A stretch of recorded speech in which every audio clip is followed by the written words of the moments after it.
Hello and welcome to the Today's Homeowner Weekly podcast. We're here to help you with the challenges we all face as homeowners. I'm Danny Lipford. And I'm Joe Truini. And each week, Danny and I are here on the podcast to answer any and all home improvement questions. And we want to hear from you. Send us your questions or comments at todayshomeowner.com/podcast. Okay, Danny, let's get started. Today's Homeowner Podcast is brought to you by the Home Depot. How doers get more done. This week, we're going to tackle a number of subjects, including what do you do with that closet that you gain when you go from a traditional water heater to a tankless water heater. That's one of the big advantages in going tankless, because so often the plumber will mount that on the outside wall, which is perfectly fine, but it ends up giving you a nice 2-foot by 2-foot closet that you can really utilize. But there's a drain in the bottom of it. Does that have to go away? Or should it be left there? And if it goes away, how to do it? We cover all of that in this podcast. Water heaters are getting more and more popular, Danny. That's becoming quite a surprise for homeowners. Suddenly they have a space they can use and maybe turn it into a closet or some kind of storage, depending on where it's located in the home. We're also going to talk to a few different homeowners wrote in about a very common problem when it comes to applying stain. What happens when the stain doesn't dry and the surface remains tacky? Well, we'll talk them through the solution and how to prevent that from happening again. And boy, this time of the year, you hear a lot about condensation on the inside of windows and doors. And what happens when you have a lot of water that's created from condensation? Well, it turns into mold and mildew. And certainly everybody's aware that that's not a good thing to have in your home. But what can you do? Do you have to replace the windows, or are there some other things to try before you go to that extreme? We tackle that one as well. And I've got a simple solution how to increase storage in your kitchen using magazine holders. Everybody can use more storage. We got a lot to share with you. Let's get started. Right now, we're going to head to California and talk with Ann, see if we can help Ann out. Ann, welcome to the show. Hi, Danny. How are you? Oh, we're doing great. So I understand that you had a gas water heater, and now that's been removed. Did you go with a tankless water heater by chance? I did. Okay. I did. All right. Well, that's why I love this question, because so many people, and that's one of the advantages of tankless water heaters, is that, first of all, they take up a lot less room. Often they're installed on the outside of the house or in some other area of the home. And all of a sudden you end up with this fantastic 2-foot by 2-foot closet that's a bonus. And it sounds like that's exactly what you're dealing with here. Yep, that's exactly it. Okay, so you have the old drain hole, which is the exhaust hole, the overflow pipe for the old water heater. So you have, is that the drain line that you have in there, or is it bigger than 1 inch? So it's about probably about a 3-inch by 3-inch square, where they put mesh over it to drain should it, overflow or anything. Okay, all right. Well, let's see. There's several different things that you could do there. What type of flooring do you have in the closet now? Right now, it's just plywood. Oh, okay. Well, then one of the things that you could do there is you actually could, I don't know, there's several different ways. Joe, what do you think there? First thing I think about is just basically pulling that vent down or the drain down, since it's not going to be used. And then you could put a couple little nailers there of 2x4 and then put plywood on it so that it just has a little square area there. What's your thoughts, Joe? Yeah, and that was first. I was going to ask Ann, you have access below this? Is this on a slab or is it a wood frame floor? No, it's just open. It's open to the ground. Okay, so you can get underneath it. Yeah. Oh, yeah. Okay, and it's wood. Well, then that's what I'd cut it off, plug the end of the pipe. Cut. It probably goes down to an elbow. I'd cut all that out. The end of the pipe you could just plug. There's a fitting called a pipe plug, which describes exactly what it is. You put it inside the plug, inside the pipe. You tighten it up, and it just plug it up. So you could leave the rest of the pipe, pull that down, and then just, as Danny said, put in some 2x4s or whatever you need to then put a round piece of plywood or square piece of plywood on top to finish off that hole, so it's flush with the existing plywood, and then put down whatever floor you want at that point. Awesome. This is going to be used, what's this space going to be used as, a closet for clothing? It's going to be kind of a storage closet, kind of like off-season jackets, camping gear. Oh, beautiful. Yeah. So that's what I would do. I just close it off and, cut off. It's probably a plastic pipe, I assume? I think it's plastic. Yeah, I believe so. Yeah. Well, that'd be the way to do it. Just cut it off, and there's not going to be anything in there. So that's what I would suggest. Awesome. I will get that project started soon. Good, it's a little cold. good. Well, good. Glad it's a little cold right now, so maybe a little warmer day. There you go. Exactly. Especially crawling under the house. Well, Ann, glad we could help you on that. If we can help you on anything else, just let us know. Thank you, Dan. I appreciate your help. Okay, our pleasure. Have a great weekend. All right, we're going to go to Tennessee right now. Kathy's on the line with us. Kathy, welcome. Thank you. Tell us all about this light and a little frustration that you're having with it. Okay, well, the light is positioned, it's more over the bathtub than not, and it's got a pewter silver ring around it, and then the center of it is also pewter, and it has rusted out, and I need to replace the light, and I didn't know if I should be shopping. It looks to me when I go into the home improvement stores that most of those decorative lights, it's just going to be replacing the same. And I want to replace it with something that's not going to rust out this time, given the high humidity in the shower. It's a windowless bathroom. Okay. All right. Well, certainly using that exhaust fan is very, very important to use it while any shower is happening, and at least 10 to 15 minutes after that. That's the first thing. And then there are fixtures made for overtub and shower areas. They, in many areas of the country, it's a requirement in the electrical code, so that for whatever reason you would reach up in there to touch the bulb while you're in the shower or while you're in the tub, it prevents that because it's all sealed off, and also it has a better finish on it than traditional finishes. So if it's compatible in that you can get just the trim piece to fit your existing fixture, that would be the challenge there, is making sure that it would adapt to it. But they're readily available and not very expensive, and they look just fine, but they're just basically a sealed bulb unit. Okay. And I think that's what I would do. Now, you can also take down your existing trim, steel wool it, sand it, wipe it down with mineral spirits, and then spray it. There's all kinds of finishes and pewter spray, or if you want to change the finish on it. And one can would probably paint that fixture about 10 or 15 times. So that might be another option for you to try. Okay, great. Well, good. Well, that sounds like a quick fix. And I know the fan it's in fairly close proximity to that light, but and that was how I started on, and how I found you guys was I was looking up to see if I should be cleaning that fan exhaust. Yeah. Well, you definitely should. It's always good to clean an exhaust fan. It just makes it work better and is cleaner. And you just want to make sure that exhaust fan is getting that hot, moist air all the way to the outside and not just depositing it in your attic space. Oh, okay.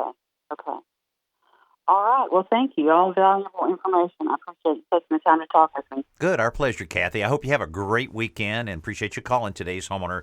Moisture, all kind of times, all kind of problems that result to that. Hey, you want to reach out to us? Pretty easy. The Today's Homeowner Hotline, 800-946-4420, or send us an email at any time by going to todayshomeowner.com/ask. And speaking of todayshomeowner.com, our very busy website, I'll tell you, we get certain trending articles that we see that are of interest to a lot of people. I want to bring one out to you here. This trending article is how to solve the problem of wood stain not drying. We've had over 100 comments on that, so a lot of conversation about it. It's a fairly short article. Let me read it to you, and then I'll have Joe read you some of the comments from the article that we've got.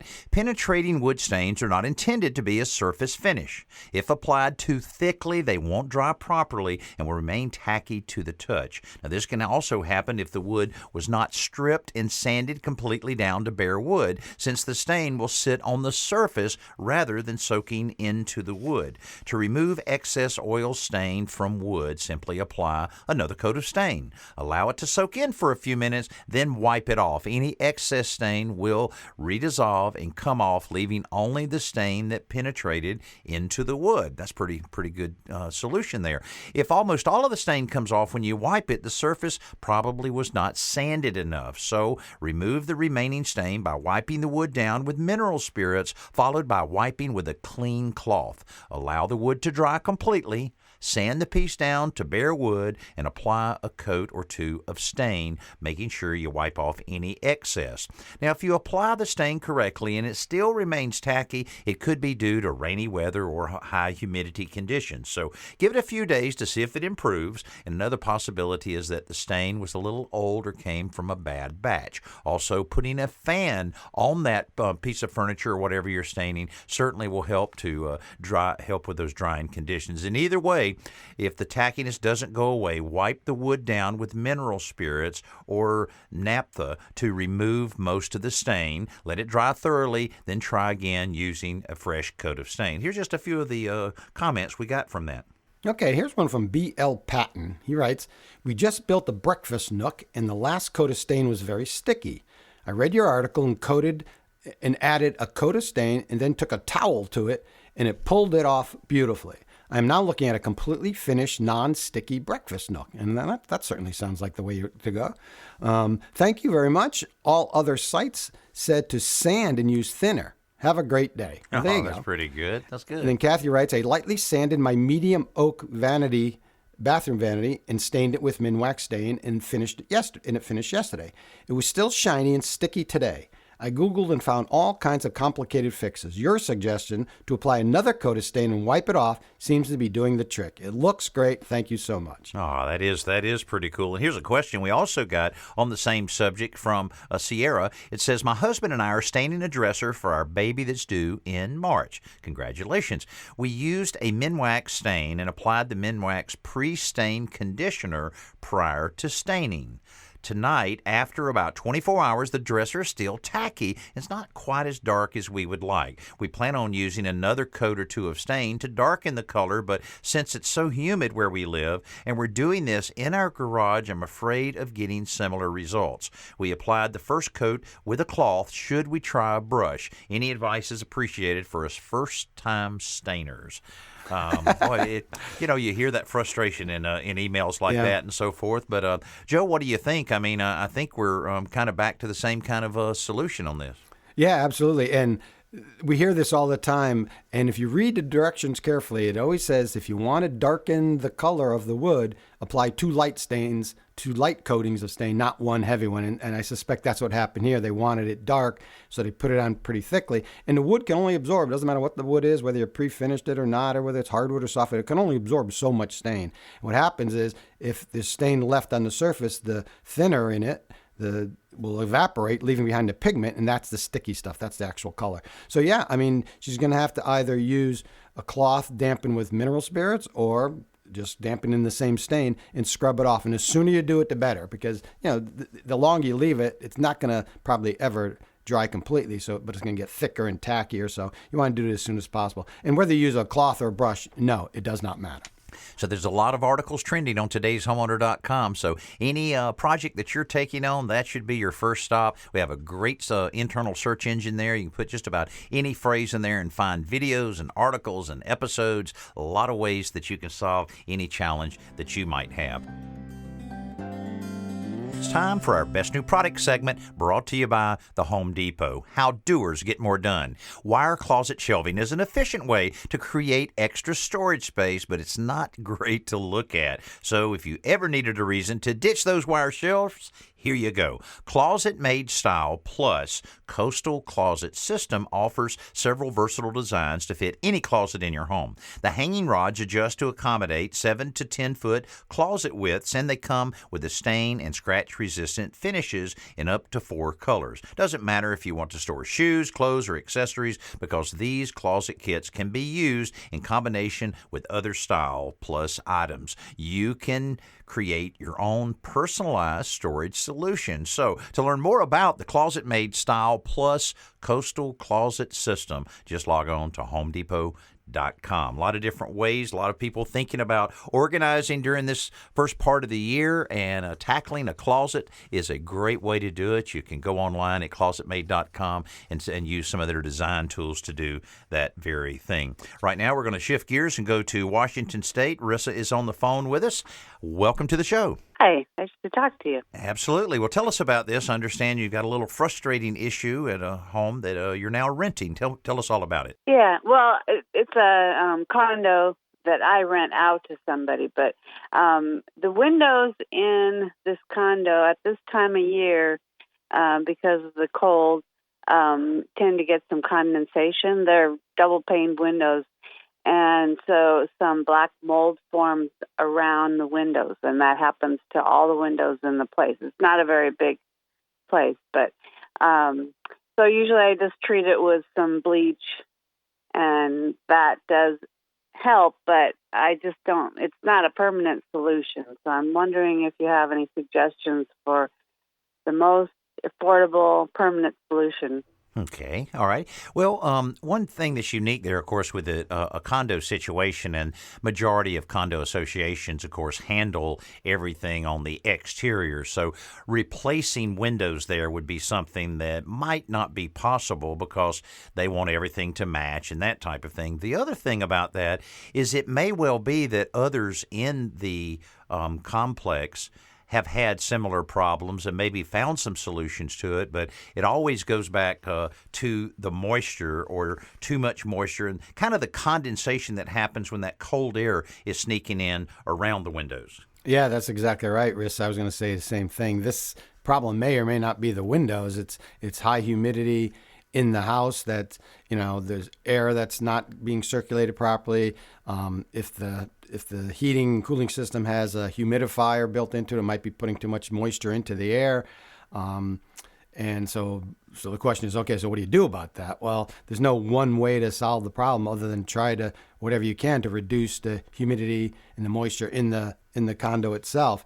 One way is to use ceiling fans to circulate air, keep kitchen and bathroom vent fans running, for 15 or 20 minutes after you're cooking or using in the shower. If there is a humidifier, you have to turn it down. Raise the temperature of the heat in the condo itself. Check the weather stripping around windows and doors. You want to make sure those are sealing well. Because replacing the windows, even if it's only 3 or 4 windows, and plus you mentioned you had a sliding glass door, I'm not sure that might not even help. So, there's, I'm trying to think what else you could do. Buy a dehumidifier, of course, I guess. Looking really closely at the outside of those windows to make sure that no air can get in, because it can have the slightest little crack that's allowing that cold air to get in and cause the condensation. Also, we've seen a lot of situations where people have removed the window trim inside the house, remove it very carefully, and they find voids there. So many times back years ago, they just didn't insulate houses like we do now, and that may be a situation that you can take some expandable foam and fill any void that you have all the way around that window, put the trim back on carefully, a little touch-up paint there, but that may also prevent that transfer of cold air that's causing the condensation. Oh, okay. That Rissa, sounds like that might help. I had one more suggestion to try that would be really affordable and maybe not terribly practical, but affordable, is just on one window, buy a window insulation kit, which you may have seen. There's like peel and stick plastic you put across the window, and then you hit it with a blow dryer and it kind of shrink wraps it. Now, of course, you can't use the window while this is on, so it'll be there all winter. But I would do that to one window and see if that adds enough insulation to prevent this condensation from forming. And if it does, then you could do the other windows. Okay. All right. That sounds like a good idea. Sure. Well, hope we've been able to help you a little bit on that, because that can be a very frustrating thing. You hate to have those renters calling you, complaining about that. But hopefully this will hopefully this will help you, and we're glad you were part of the show today. Thank you so much. It is now time for our simple solution, one of our favorite parts of the show. What do you have this week, Joe? All right, Danny, here's a way to easily organize your kitchen cabinets. And what you're going to use are plastic magazine holders. You may have seen these in like Staples and office supply stores. You can get them online. Most department stores carry them. And they're the rectangular sort of boxes, for lack of a better word. They're typically about 4 inches by 10 by 12 inches tall or so. And so at 4 inches wide, they're just wide enough and 10 and 12 inches deep for standing things like cutting boards, cookie sheets, pot lids, boxes of foil and plastic wrap, that kind of thing. And they're plastic, so they're easy to clean. They're pretty durable. You can just slide them. You can put them on your countertop, I suspect, but it's usually best to store them away. You can slide them they fit into almost any cabinet. And they don't take up very much space, and it's organized. You can just pull the item out, or you can slide the whole plastic magazine holder out of the cabinet if you need to. So it's just a really quick way to organize things that often get lost or get stuff piled up on top of them inside your cabinet. Yeah, that's another great simple solution. And you always think about the cubic footage that's available in any cabinet. And Right. Traditional kitchen cabinets, like walk over to your kitchen cabinet right now and open it up. How much of that cabinet is actually being used? 50%? And so that's where actually in my new kitchen, it's a fairly sizable kitchen, but I only have 2 doors in the entire thing, and the rest of it are drawers. Because you can put plates in drawers, and it has the pegs in it so that you can really kind of organize and utilize every single bit of it. And then instead of just having cabinets where you have just the pots and pans in the lower part of the cabinet and the upper part's basically unused other than maybe the drawer going in there, we're using every square inch of this. So, and I know my wife, she will just pack it out, fill it up. Yeah. Well, that's a great idea. And if you use the full extension slides, the entire drawer comes out, so you're not limited to, if it's a 20-inch deep drawer, you get all 20 inches out. Now, if you do this, you have to remember all drawer slides are rated to hold a certain amount of weight, and you want at least 150 pounds, which sounds like a lot, but there's quite a bit of stress on this, especially the full extension when you realize how that is holding up this entire drawer of pots and pans. I know it. Well, even heavier than that, of course, plates and that type of thing. So, but especially the good china, you better be careful there, buddy. But always some great simple solutions, and there's 500 of these waiting on you, 60-second video pieces that Joe's hosted over the years, and it's available for you to see. Maybe do a little binge watching at todayshomeowner.com/simple solution. So there's a lot of different tips there that you can look at. I was thinking of one the other day. I don't know if you've ever used. I actually do this now. You always end up with your work gloves, and you end up losing one here and there or whatever, or it gets torn. I have that, and I had it laying there. I was like, why am I using that? Why am I holding on to the stupid one glove? and then I realized with my safety glasses how I could slip that into that glove and lay it there right on the top of my toolbox. It keeps it from getting scarred, but it's readily available like that. So that's worked out pretty good for me, being the tightwad that doesn't want to throw away one glove. And now it's time for our podcast question of the week. This comes in from Rhode Island, and it says, at the big box stores, I see air filters for a wide range of pricing from $4 to $20 each. Now, I've tried to find out the difference, but it appears the more expensive, the more types of particulates get filtered. Is there any difference that justifies a higher price? Could you also provide some direction on choosing between the disposable versus a permanent washable type filter? Hey, thanks so much for these answers. I enjoy both your podcast and your online videos. And that was from Marian in Rhode Island. We appreciate you saying that. And, there is a big difference. And I often have said that if you're paying $2 or $3 or $4 for a filter, you may as well not even put a filter in there. We've actually taken some of those filters. I don't know if you saw this before, Joe, where we took one of the little cheap filters, and just for the heck of it, we took some playground sand, a very fine, clean sand, and we dropped a couple handfuls on the top of the filter. It went right through. So that's a pretty simplistic. Yeah, so imagine airborne particulates. Exactly. How many of them are there? You might catch a little bit, but you're not catching what you really need to catch. Now, I heard the other day someone mention, yes, but an air conditioning guy tells me that if I put in a good quality filter, it will block the air going into my return air. That is just crazy. I mean, it's a dirty filter will block air from coming in, and that's not good. But what I always recommend is an electrostatic filter that runs about $10 to $12, but you only have to replace it every 3 months. Now, that's what I use on my house, and what I'll always use. And they even have some that have charcoal infused in there to help on any of the odors, maybe some pet odors or any other odors that you might have in the house that will help on that. But Joe, I've never really heard any strong positive reviews on washable filters. What is your thoughts on that? Yeah, well, that's just a way to. There's no reason that they wouldn't work as long as you wash them when you're supposed to, and dry them. So yeah, they do make washable. And the idea, of course, is that they're more expensive. Like I know one that I saw recently at Home Depot. It's electrostatic, and it ran closer to $40, and it's washable. But if it saves you from buying a $12 one, 3 or 4 times a year, then I guess you earn your money back. So yeah, the washable ones do work pretty well. But again, like anything else, price should be an indicator of quality. So shop that way. Don't get the cheapest one, and you probably don't need the most expensive one. And the other thing that you may notice when Marian or anyone else goes shopping for filters is you'll see something called a MERV rating, MERV, which stands for Minimum Efficiency Reporting Value. And the range varies from about 1 to 16, I think. The higher the MERV value, the more efficient the filter is in trapping airborne particulates. So, again, use that as a guide too. If you see 2 filters and they're both cost about the same and one has a higher MERV rating, then go with that. Well, that's a great question, and we certainly appreciate that.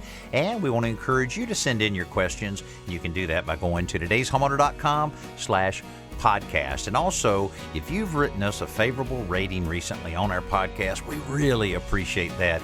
That is allowing us to kind of rise up through the ranks of podcasts to get recognized by more people. We can reach more people, help more people with a lot of the information that you get here at the Today's Homeowner Podcast. Well, that'll wrap up this week's podcast. We always appreciate you spending some time with us and downloading our podcast. I'm Danny Lipford along with Joe Troini. We'll talk with you soon.